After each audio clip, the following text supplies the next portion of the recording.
Bonjour à tous et à toutes, bienvenue sur cette deuxième vidéo de formation dans la partie Forex de letrading.fr.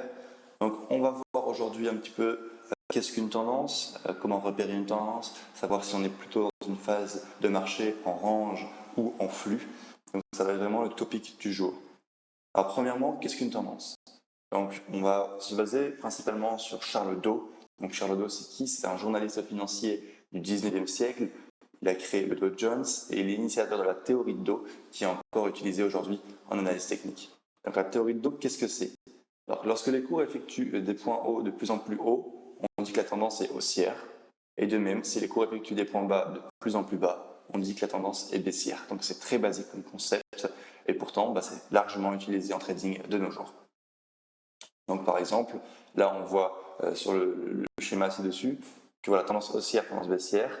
Les points bas sont de plus en plus hauts et les points hauts de plus en plus hauts, c'est une tendance haussière. Donc HH, c'est-à-dire higher high, HL, c'est-à-dire higher low.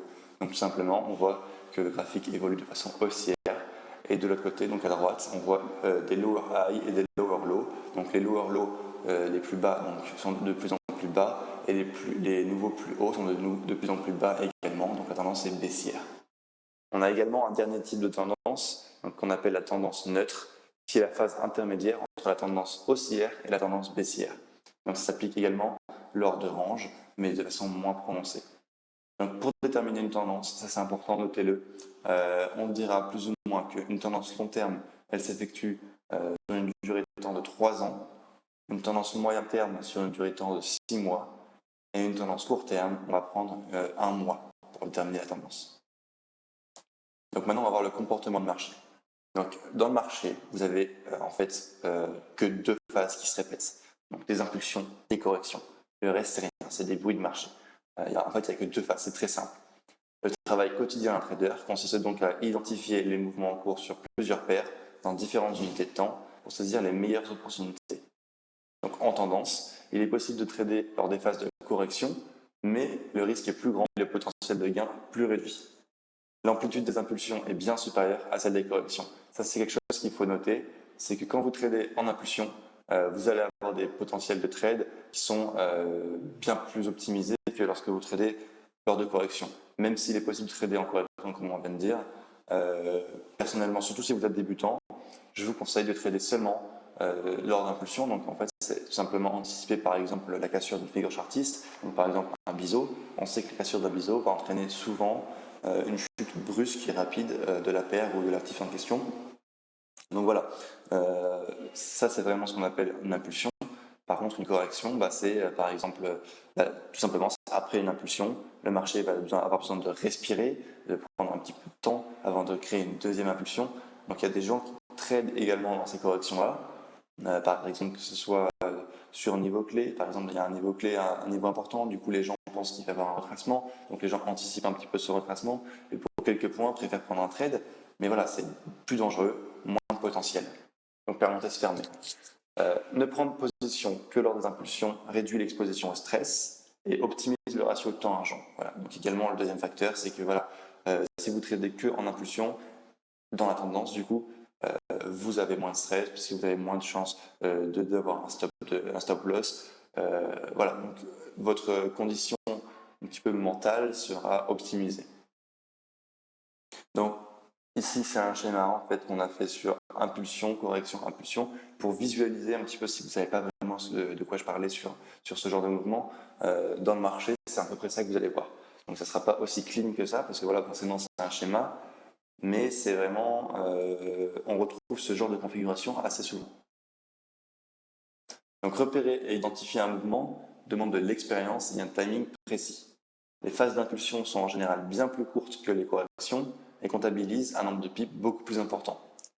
Effectuer une analyse en plusieurs unités de temps est primordial pour comprendre les mouvements du marché. Donc ça, parenthèse, c'est ce qu'on avait dit dans la vidéo 1 juste avant, sur le traçage des zones. On avait dit que c'était vraiment très important de à chaque fois faire une analyse de haut en bas, donc de commencer avec des unités de temps élevées et puis de descendre au fur et à mesure dans des unités de temps plus faibles pour comprendre la tendance, pour comprendre pourquoi est-ce qu'on préfère vendre qu'acheter. Donc ça c'est analyse de haut en bas, c'est pour comprendre la tendance de fond. Mais de toute façon on va le voir juste après ça en détail avec plusieurs méthodes pour analyser la tendance.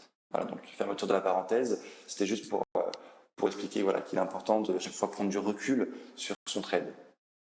Donc ce qui était dans le schéma précédent, un mouvement impulsion, correction, impulsion, fait partie maintenant intégrale de correction dans une échelle de temps supérieure. Donc je vous rappelle, ce schéma-là, donc impulsion, correction, impulsion, en fait, c'est simplement une correction quand on dézoome l'unité de temps. Donc vous le voyez au milieu là, l'impulsion, correction, impulsion, on a fait derrière une deuxième correction et une impulsion. En fait, c'était simplement elle-même une correction. Voilà. Donc ça, c'est vraiment important de le comprendre, et c'est pour ça que la plupart des traders débutants sont souvent... ils ne comprennent pas vraiment pourquoi est-ce qu'ils ont pris un stop de protection, pourquoi est-ce que leur trade n'a pas fonctionné. Souvent, c'est dû à ça. Souvent, c'est parce qu'ils n'ont pas pris assez de recul sur leur trade, ils n'ont pas compris la tendance de fond, ils n'ont pas vu que voilà, malgré que les cours étaient aussi en court terme, ça fait plusieurs mois, voire plusieurs années que les cours baissent. Et donc, du coup, forcément, il y a plus de chances que les cours continuent à baisser, car on rappelle, la tendance ne se retourne qu'une fois. Donc voilà, donc en situation de marché, on voit là maintenant que le mouvement impulsion-correction existe vraiment, et que souvent, voilà, vous allez avoir ce genre de configuration, et du coup, il faudra prendre une position sur la deuxième impulsion, parce que la première impulsion, forcément, vous ne l'avez pas prévue. Donc vous voyez, vous, en fait, la correction, vous essayez de tracer quelque chose, une oblique, un niveau Fibonacci, un peu ce que vous voulez, votre méthode de trading, en fait. Et puis derrière, vous allez prendre avantage de la deuxième impulsion pour trader. Donc là, par exemple, la deuxième impulsion, ça va pouvoir être la cassure d'un canal baissier avec un pullback sur la borne haute du canal. Donc vous voyez sur la première bougie haussière juste ici. Ici, on va avoir un pullback sur le canal et derrière, voilà, une impulsion, une deuxième impulsion. Donc si on va en unité de temps journalière, donc là on est en unité de temps hebdomadaire, et si on zoome en unité de temps journalière, on va pouvoir voir qu'en fait dans la correction elle-même, on a plusieurs opportunités de trade. Donc ça, c'est ce qu'on disait dans le premier slide, c'est que justement c'est plus dangereux de trader dans les corrections, mais c'est possible. Donc si vous avez un minimum d'expérience, si vous savez prendre position en plus court terme, si vous savez protéger votre trade et prendre des bénéfices assez rapidement, il est possible de trader lors de corrections. Donc là, par exemple, donc on peut voir qu'on a des biseaux, on a des canaux, on a des points de contact sur le haut du canal et sur le bas du canal. Donc on a vraiment beaucoup en fait, d'opportunités de trade dans une correction également. Encore faut-il savoir les prendre et les utiliser. Donc en range, le trading en range est bien plus facile à comprendre.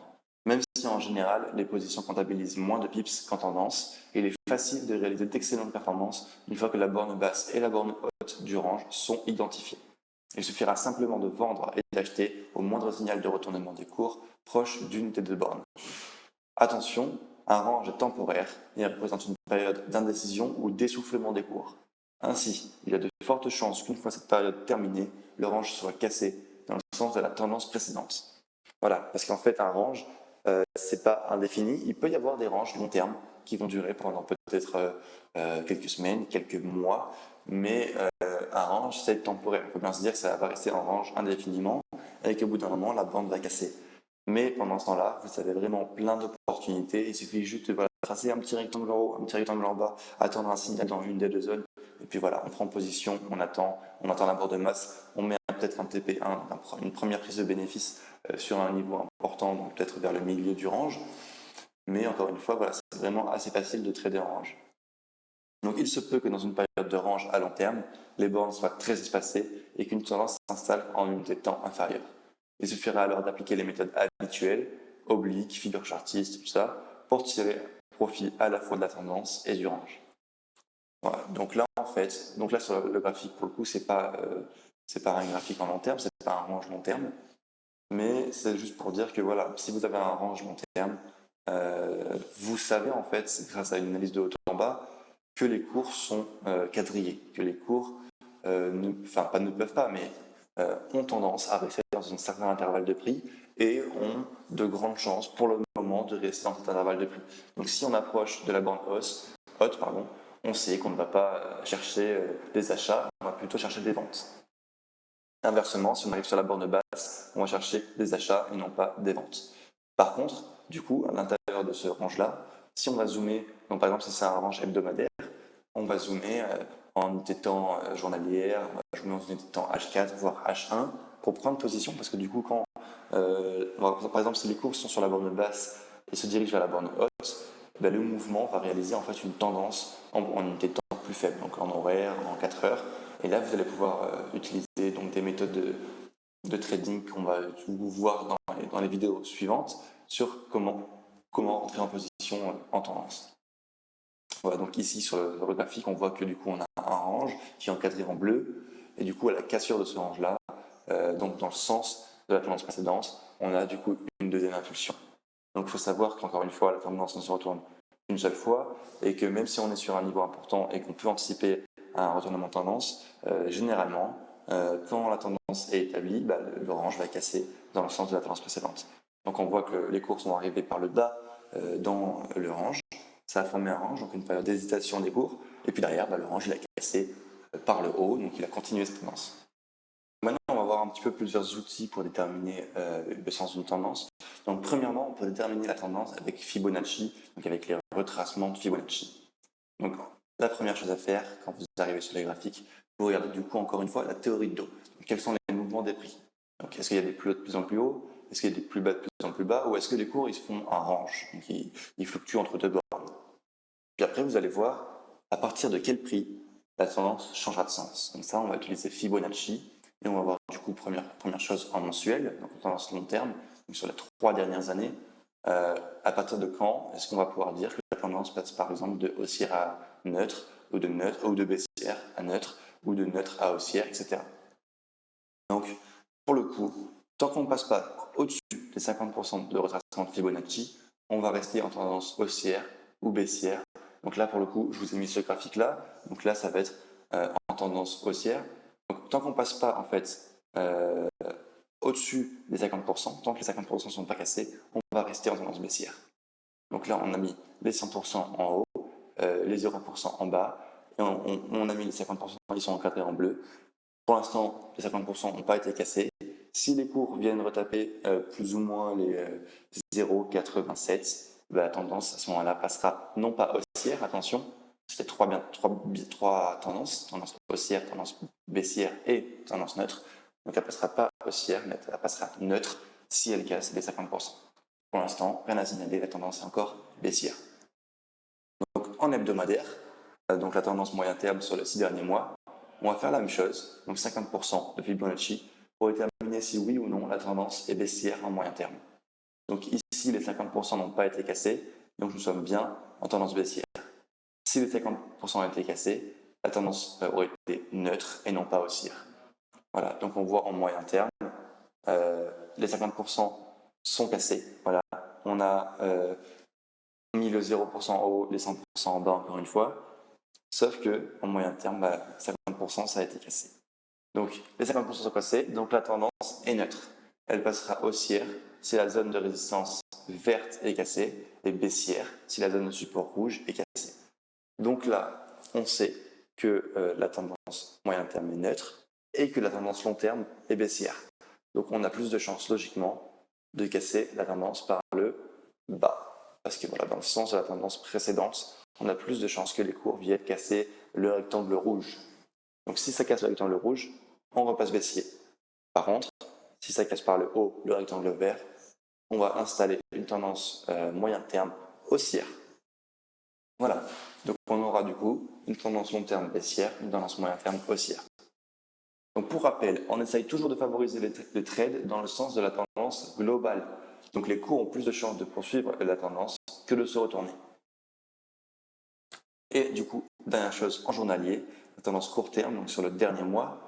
La tendance court terme sur le dernier mois, ce que j'utilise moi personnellement, c'est pas trop Fibonacci, mais c'est plutôt des figures chartistes, tout ça.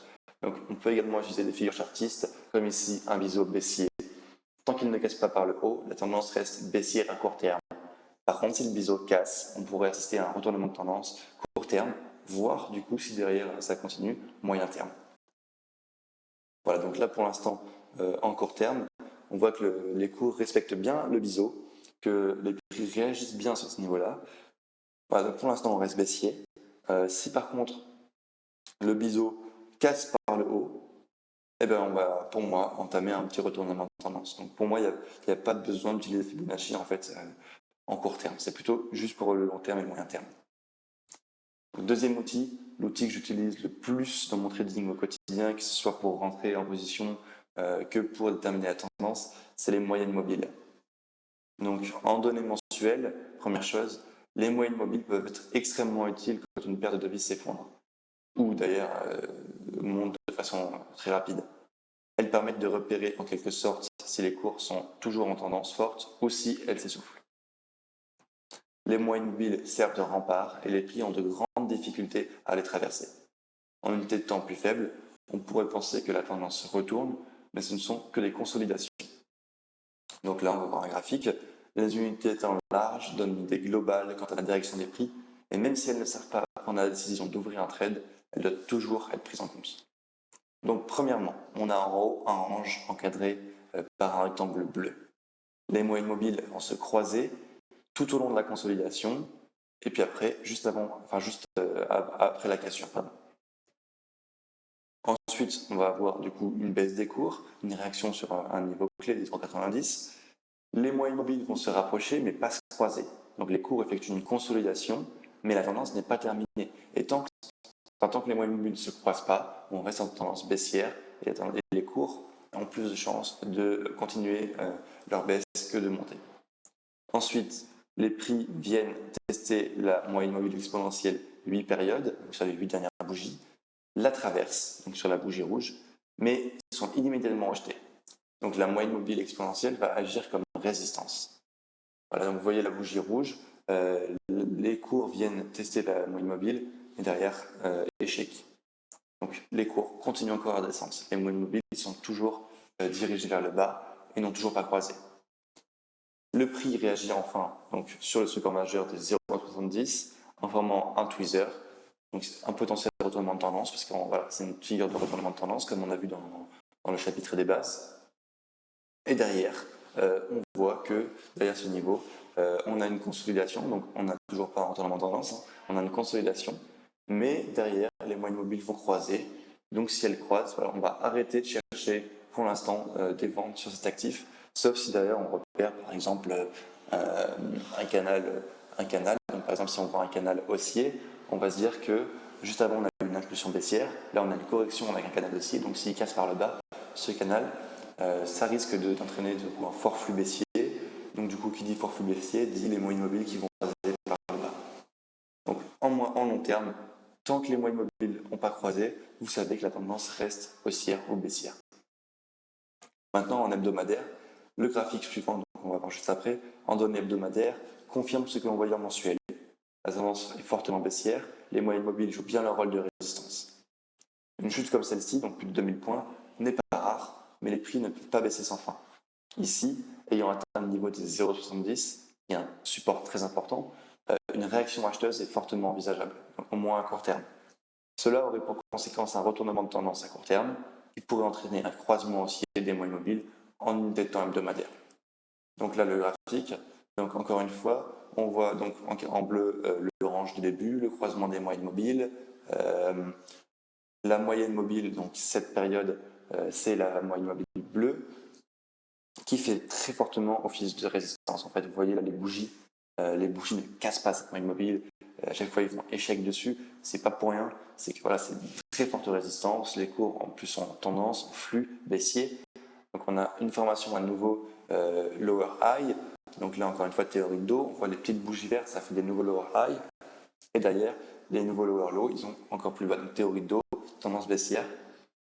Donc ici, la bougie verte, donc le nouveau lower high, il est rejeté par la moyenne mobile 8 périodes. Pardon, j'ai dit 7, je me suis trompé, c'est la moyenne mobile 8. Des fois, en fait, j'utilise la 7, des fois la 8, ça dépend vraiment de mon humeur, en fait, pour être honnête. Mais ça change vraiment pas grand-chose. Hein, pour vous dire la vérité, une bougie en plus ou en moins, donc moyenne mobile 7 ou 8, c'est vraiment pareil. C'est comme ceux qui utilisent la 20 et la 21. C'est vraiment des détails, mais ça change pas grand-chose. Donc on a, voilà, encore une fois, un rejet de la moyenne mobile 8, donc tendance baissière forte. Et ensuite, donc, dernier petit carreau, on voit une fausse cassure des moyennes mobiles exponentielles en créant un nouveau lower high qui est directement rejeté par un avalement baissier. puisque les moyennes mobiles n'ont pas croisé, donc la tendance baissière continue. Donc là, même si en fait on a la cassure des moyennes mobiles, si on y réfléchit un petit peu, on voit que la tendance en fait s'épuise un petit peu, mais que les moyennes mobiles n'ont pas croisé, sont toujours pointées vers le bas. Et même si voilà, on voit que la moyenne mobile d'une période a tendance un petit peu à remonter, à devenir un petit peu ascendante, mais la moyenne mobile d'une période est toujours bien descendante. Et du coup, on n'a pas encore eu de croisement et on n'a pas du coup encore eu une invalidation de la tendance. Donc là, en fait, c'était juste un pullback sur le niveau important des 0,8, des 0,80. Et derrière, simulation de la tendance baissière, donc encore une fois, il y a plus de chances de continuer la tendance dans le sens de la tendance. Et après, bah voilà, donc on a, comme le graphique précédent, on l'a vu, au niveau des 0,70, on a une réaction des cours. Et ensuite, en données journalières, donc l'unité de temps journalière est beaucoup plus intéressante. Elle peut éventuellement être utilisée pour prendre position sur les marchés en swing trading, donc trading long terme. Et comme précédemment, ce graphique suit une logique de tendance baissière et les moyennes mobiles pointent vers le bas. Donc cette unité de temps permet de voir que le niveau clé mensuel des 0,70 a fortement réagi et a entraîné un croisement des moyennes mobiles dans le sens inverse de la tendance précédente. Nous avons même relevé une opportunité de trade à l'achat, bien que celui-ci soit plus dangereux car contre la tendance globale. Donc là, en fait, on a un graphique beaucoup plus détaillé avec plus d'unités de trade en fait. Là, on voit des obliques, on voit des opportunités de trade à la vente un petit peu partout. Donc premièrement, là, on voit en fait tout en haut à gauche ici, on a le setup plus ou moins que j'utilise donc au quotidien pour prendre position, cassure d'oblique et croisement des moyennes mobiles. C'est un petit peu ma validation pour prendre position, mais ça on le verra plus tard dans la gestion des trades, dans les points d'entrée. Donc on a un croisement des moyennes mobiles en conjonction avec la cassure de la ligne de tendance dans la direction de la tendance hebdomadaire. Donc là on sait quoi? On sait que la tendance de fond elle est baissière. On sait qu'on a certes un petit mouvement aussi à court terme, mais une cassure de l'oblique, donc une cassure de l'oblique dans le sens de la tendance moyen terme, et un croisement des moyennes mobiles dans le sens de la tendance moyen terme. Donc là, on a vraiment pas mal d'éléments, voire beaucoup d'éléments, pour prendre position et avoir un fort taux de réussite dans ce trade-là. Donc là, ce qu'on va faire, c'est qu'on va ouvrir une position vendeuse au croisement des moyennes mobiles avec un stop sur les plus hauts. Donc du coup, une tendance baissière a de fortes chances de se réaliser derrière par la suite. Ça ne manque pas, on a une continuation de la tendance, les moyennes mobiles font pression sur le cours, encore une fois par une petite consolidation, mais les moyennes mobiles ne croisent pas. Elles auraient pu croiser, parce qu'on est encore une fois dans une unité de temps un peu plus faible, en journalier, mais elles ne croisent pas. Par contre, encore une fois, boum, cassure de la ligne de tendance et reprise de tendance baissière dans le sens de la tendance moyen terme. Encore une fois, on peut tracer du coup ici, là, vous voyez ici, une ligne de tendance moyen terme un peu plus longue. Et là, troisième point de contact sur l'oblique. En tout cas, là, on s'est approché du point de contact. Là, on est encore une fois plus proche du point de contact. Donc, on sait que par ici, il peut y avoir une réaction, soit une cassure, soit une réaction encore plus baissière. Vu que ici, on a un niveau intermédiaire, on aurait très bien pu voir une cassure, voire une fausse cassure en fait de l'oblique. C'est pour ça que cette oblique-là, en fait, vu qu'on n'a pas exactement un point de contact ici, on s'en serait pas servi comme ouverture de position pour être honnête. On s'en serait servi juste un petit peu de guide de la tendance. Donc si elle casse, on sera un peu moins serein pour reprendre la tendance. Mais voilà, pour l'instant, tant qu'elle ne casse pas, on était vraiment dans le sens de la tendance. Et pour le coup, elle n'a pas cassé, elle a encore très bien réagi. On a une cassure de la contre-tendance, de la contre-oblique en dessous ici. Et voilà, encore une fois, on enfonce donc les 0,70 avec les moyennes mobiles bien dirigées vers le bas.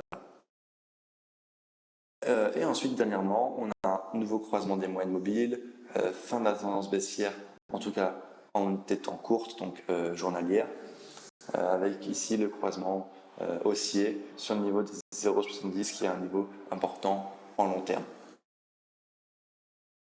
Donc en données 4 heures, l'unité de temps 4 heures, pour nous c'est l'unité de temps de prédilection, c'est là qu'on va pouvoir prendre notre trade, donc c'est pour nous le meilleur moyen de prendre position.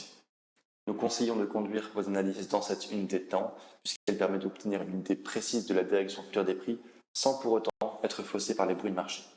Donc ici, en fait, sur le schéma ci-dessous, on a pu voir une oblique haussière, donc avec 2 points de contact, et on pourra prendre position éventuellement sur le 3e point de contact. Par contre, attention à la tendance de fond, encore une fois.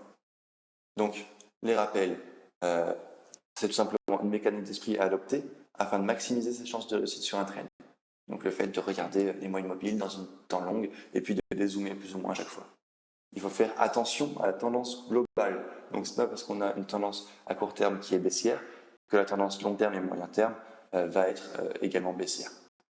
Et il faut, dernièrement, adapter évidemment son money management au trade, toujours garder le même, toujours être rigoureux, toujours laisser le money management qu'on s'est imposé, donc que ce soit 0,25, 0,5, 1% ou 2% par trade, pas plus de 2%, je le rappelle, sinon on passe sur un trading qui se rapproche un petit peu plus du gambling, donc pas du tout du trading, en fait c'est plutôt du loto, on mise beaucoup trop en rapport à son capital. Et voilà, du coup, sur les moyennes mobiles, c'est tout ça qu'il faut retenir. Ensuite, les bandes de Bollinger. Donc, les bandes de Bollinger, c'est un outil que j'utilise personnellement le week-end. Je l'enlève pendant la semaine pour trader, mais ça m'aide un petit peu à savoir si les cours sont en flux ou en range. Donc, si les bandes de Bollinger sont ouvertes, on dirait que la paire est en tendance. On ne cherchera pas à s'opposer au flux et nous prendrons que des trades dans le sens du flux. Donc, on voit ici, on a une ouverture des bandes de Bollinger. Donc, ouverture des bandes de Bollinger dit la paire est en flux. Et du coup, on ne va pas s'opposer, on ne va pas essayer de chercher les achats. En tout cas, pas en moyen terme. On va peut-être essayer de scalper en achat pour les plus expérimentés. Mais on ne va pas essayer de chercher les achats ici, ni ici, ni ici. Voilà. On va chercher vraiment que des ventes dans le sens de la tendance. Dans un second temps, ici, on a un aplatissement des bandes de Bollinger. Qui dit aplatissement des bandes de Bollinger dit en général création d'un range, donc qui va durer plus ou moins longtemps. Donc essoufflement des cours. Essoufflement des cours, comme on l'a vu juste avant, souvent qui signifie une reprise derrière de la tendance, dans le sens de la tendance. Et ça ne manque pas, derrière, on a une réouverture des bandes de Bollinger, donc dans le sens de la tendance précédente qui était baissière. Donc si les bandes de Bollinger étaient fermées, donc plates, on dit que la paire effectue un range, plus ou moins large en fonction de l'unité de temps choisie. Nous chercherons alors à vendre et acheter les bandes du range au plus proche des bandes de Bollinger. Donc là, en fait, quand on a des bandes de Bollinger fermées, il est en fait très simple de trader. On va juste vendre et acheter au plus proche des bandes de Bollinger. Donc vous allez tracer vos rectangles et vous allez attendre un signal en unité de temps plus ou moins large pour prendre position. Là, pour le coup, si c'est un range hebdomadaire, vous allez attendre un signal en H4 ou en daily pour prendre la position. Vous pouvez également mettre des OC si vous n'êtes pas devant l'écran, mais encore une fois, c'est plus dangereux. Donc OC, je le rappelle, c'est ordre conditionnel. C'est un ordre qui est exécuté automatiquement par votre broker. Donc vous pouvez entrer de façon beaucoup plus précise sur la borne du range basse ou haute, mais en même temps, c'est plus dangereux parce que du coup, si la tendance reprend, que les bandes de Bollinger s'écartent et que les cours du coup cassent le range, là, vous êtes stoppé sur un trade que voilà, vous n'auriez pas forcément pris si jamais vous étiez devant l'écran parce qu'il n'y a pas eu de signal baissier ou haussier, parce que vous avez déjà profité de la tendance du range plusieurs fois auparavant et du coup, plus ça avance, plus les chances de reprendre le sens de la tendance sont élevées. Donc voilà, plusieurs raisons pour lesquelles un OC, ça peut avoir des avantages comme des inconvénients. Mais ça n'empêche pas que trader en range avec des bandes de Bollinger plates, c'est quelque chose même qui est très ouvert aux débutants et vous pouvez le faire également sur les indices en unité de temps 15-30 minutes, ça se fait vraiment largement, surtout le jour ou le lendemain d'une journée flux, quand les bandes de Bollinger vont s'aplatir un petit peu pour reprendre du souffle, pour que les investisseurs décident un petit peu du sens futur des cours. Donc voilà, donc souvent après une journée flux, vous avez une journée, 2 journées entre les bandes de Bollinger. Donc voilà, donc c'est tout pour ce chapitre 2, donc sur comment analyser une tendance, comment repérer une tendance et comment savoir si du coup les cours sont toujours en fort flux ou non. Donc voilà, donc on se retrouve très rapidement pour le chapitre 3 de cette formation sur le Forex, sur les prises de position en Forex. Donc je vous dis merci beaucoup de l'avoir suivi, j'espère que ça vous a plu et d'ici là, portez-vous bien.